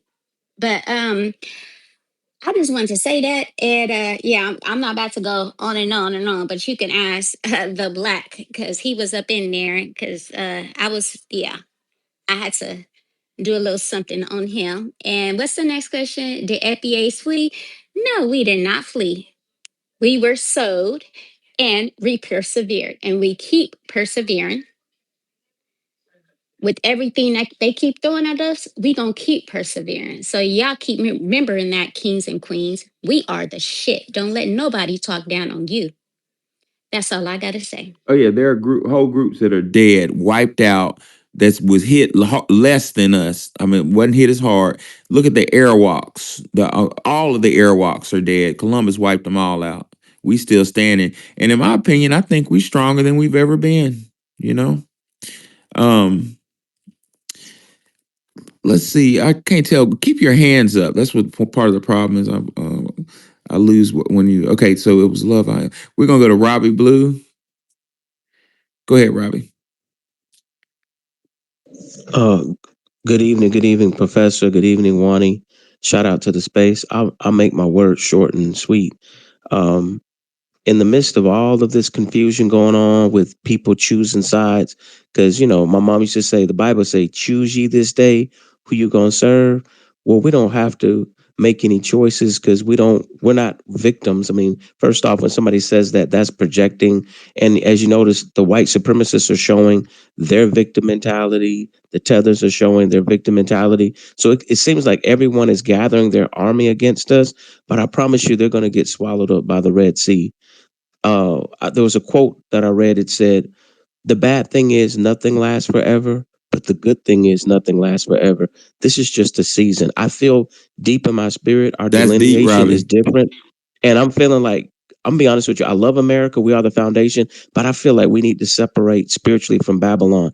Everything that comes out of every mouth is wicked. They're even twisting religion around. They're twisting patriotism around. It said in the last days, there'll be reprobates, like, up will be down, down will be up. What's right is wrong. And that's why there's confusion, because I think it's in our DNA and in our essence to just be honest, decent people, even if we don't know all the deep historical facts. But deep in my spirit feels vexed because I feel like I want to separate from them. I feel like we're in a public restroom with a stopped up toilet and they're just trying to spray Febreze and they've run out of the Febreze and they're embarrassed. Like all of them have, you know what I'm saying? All of them, they're, in other words, their lies stink like dung in the nostrils of God. And I'll land my plane. Robbie, you say the deep man. You need to get a notebook and write down what you say. Some of the deepest shit, man. I don't know. Y'all notice that? How they this shit, Robbie? What did you say a year ago? You said that black people were the foundational Black Americans were the wealth engine of America. That's an article. I mean, that's an essay right there. I call that shit wealth engine. We're gonna go Capone. We're gonna let Capone make your submission, and Love I Am has last words. I just want to say I love my people. Happy Black History Month. And Sister Wani, Professor, I appreciate y'all all the time. Y'all know it. And don't let these goddamn fear chuckers, get us out our character. You know what I'm saying? They always want to have something to say about how we do things. And I land on that. And I love y'all. Much love, brother. Much love. Love I Am. Let's come full circle. Take us home. Hey, thanks, Professor. So we are thought leaders. The world is governed by thought form. And so a lot of people think that why do you all get in spaces and have these conversations? And that's because we are thought leaders. So we actually are putting this is part of the process of uh our self-actualization on in a collective sense. And so when people are talking about us having a victim mentality, trust me, for someone who's been a victim in a situation, victims are not able to effectively communicate the way that we have done. Like literally, we are literally analyzing our reality. We have people from our bloodline that have come up with, not like our ethnic group rather, that have, like when you hear somebody say um like Joy DeGruy says, post-traumatic slave syndrome. That is someone who is beyond the stage of victim is right in the mess. A victim is not able to even process what they are experiencing. They're not even able to process their victimhood. When you have somebody who is beyond that stage, who is able to remove themselves out of the situation, analyze the situation, and then come up with an entire framework of what it is that they were dealing. That's not a victim. Do you see what I'm saying? Like literally, we're a very proactive group of people, to the point that I realized throughout this reparation movement, people are actually jealous because we are able to have transparent, solution oriented conversations void of delusion. Because I noticed that other Nigerians and Africans, they like to get in conversations and have delusional conversations about um lying to themselves. And that's the worst place that you can be, is someone who's lying to themselves. Black Americans, we get in spaces, we say, we are dealing with this. These are our observations. We're asking one another, how does this make you feel? How do you feel when you're put in this type of position? And we've come up with we have literally been the thought leaders of this nation. We've come up with a lot of the frameworks that people even deal with, that we're working in even today. Colorism, that's an ideological framework. The ISIS papers, that's an ideological framework. That is not a person who's a victim. They wouldn't, if you were in victim stage, you wouldn't even be able to communicate on that level. That's just not how it works. When somebody's experiencing harm or danger, they're in a fight or flight. They're not able to remove themselves out of the situation as to put out that thought form to lead thought. The thought that literally they tried to drown us in their negative thought forms towards us, and we literally put out the thought that is necessary to sustain the Black Power movement. Do you see what I'm saying?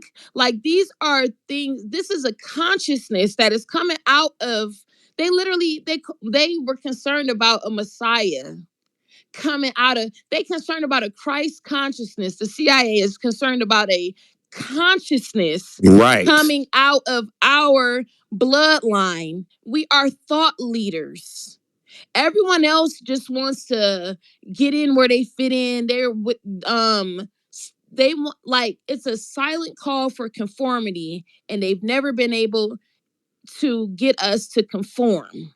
And I just think it's just so low vibrational when they say that dumb shit. And see, they don't have a smear campaign on them, so there's not really a word for it. But in my opinion, I hate to say this, but it's like, it's very, I hope I don't get slack on Twitter for saying this, but it's like niggerish when they have that low vibrational, like, it's like they are the N word. They are what this nation tried to say that we are. I feel like a lot of these other groups are, but they just don't have that term put on them. Like, a lot of the stuff is ghetto, is low vibrational. It's not. It's just that Kenyan lady sounded like a low vibrational. Do you get what I'm saying? Maybe I shouldn't have used that term, but I'm just No, saying, like, you just fine. You're just fine. yeah, victims don't do what we do. So that's just the gaslighting. Victims don't do what we've done. That's ridiculous to assert. And I wanted to say this too. I had been wanting to share this experience. I had went to the BMV like 2 weeks ago, and it looked like, it didn't even look like America anymore, y'all. When I say, like, this is in Ohio, this is Northeast Ohio. And where I'm at, there's actually an area where the immigrants have come into. Ohio is not dealing with the immigration the way that other states are. But these people who are coming from different countries, they do populate in certain areas, and down in Columbus they do. But yeah, they were all in the BMV.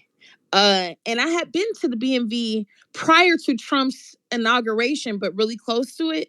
And they weren't there, but now they're there. Okay, they're trying to get their paperwork in order, and it did not look like America. And I was looking, and our people don't pay enough attention to things. Okay, our people don't pay enough attention to stuff, unfortunately. But when I was looking around, I noticed that there are a lot of people, and they have a lot of different spirits on them. It's a whole, like, there was an entire Indian family that some of them look scary. I'm not gonna lie. Like, and the white people there, they just look very uncomfortable. And I just thought it was very interesting. So while these white people are always focused on Black Americans, they in real life, they have a bigger issue, because that BMV, it looked like Africa, it looked like India. It was. I even walked in. I was about to go to the right, and there was some Africans sitting in the corner. Why did they have the nerve to be musty? Like I literally, I had turned. I was about to sit on the bench, and I was like, I backed up. I naturally backed up because they were so musty, and then Damn, sis, was it cold must? it was, bro. I'm like, I walked in. I walked through the door. I looked to the left. There was no seating. I turned to the right. I was about to go, and I was like, ooh, and backed up. I said, ooh, out loud, John, and backed up, and then God tried to, damn, I'm gonna say a prayer for you tonight because I and know your then nose tried to had you play on it fire. off. They were, I'm like, these people. Oh my gosh, it was just crazy, but pretty much what I'm trying to say is that Black Americans, we have to do our due diligence to alert our people, because I did have a brief conversation with a Black American older woman in there, and she's like, me and her looked at each other like we gave each other a look, and then she's like, it's a lot of people in here. And then I was like, I know. And then we stopped because we knew we were saying more than it just being a lot of people. It's a lot of foreigners in here. And that's what we like concluded ultimately, was that it just did not I was like, it looks like another country in there. Like it doesn't even look like America. This is weird. So our people are noticing, white people are noticing, and we just need to put our people on alert that these people are going to try to compete. They're not going to be fair, and they're going to weaponize these stereotypes against us. And we just have to be in position to be able to have the proper defenses already put together. Thank you, for Professor, for letting me speak. Oh yeah, thank you for coming up, Love I Am. And by the way, Love I Am mentioned something very powerful. She said that we're, as a people, coming to self-actualization. Look in the Jumbotron, you'll see Maslow's hierarchy of needs that shows how human beings come to self-actualization, which is the top of the pyramid. Self-actualization is that Christ consciousness, as far as we're concerned, of morality, creativity, spontaneity, acceptance, experience, purpose, meaning, and inner potential. That potential. Keep in mind that the word Christ is a derivative of the original word charast. The Episcopalians have it. They have this written on their Church of the Eucharist, the charast. And what does charast mean? Bringer of gifts, like Christ was a bringer of gifts. Gift being salvation. It says meaning and inner potential, the potential to bring gifts, baby. And how do we get there? First, we need to address our physiological needs. We're past that. We're past the red. Safety and security. Now that we've delineated, guess what we got, ladies and gentlemen? We got each other's back. We're secure. Now that we've delineated, we're past orange. We're in yellow. We have friendship. Y'all are my friends. Y'all are my family. We have intimacy, a sense of connection. And since we have a sense of connection, we're in the green, ladies and gentlemen. We have confidence, achievement, respect for others. We're on a space right now defending our lineage, defending who we are. That's respect for ourselves and respect for others. The need to be a unique individual. I'm an individual. Y'all respect me. Y'all are individuals. I respect y'all. We're almost to self-actualization. And on that note, I want to say I appreciate y'all. I learned a lot. And I'll see y'all tomorrow. Wani, you had any last words? Good night. Good night, y'all. See y'all later. Peace out.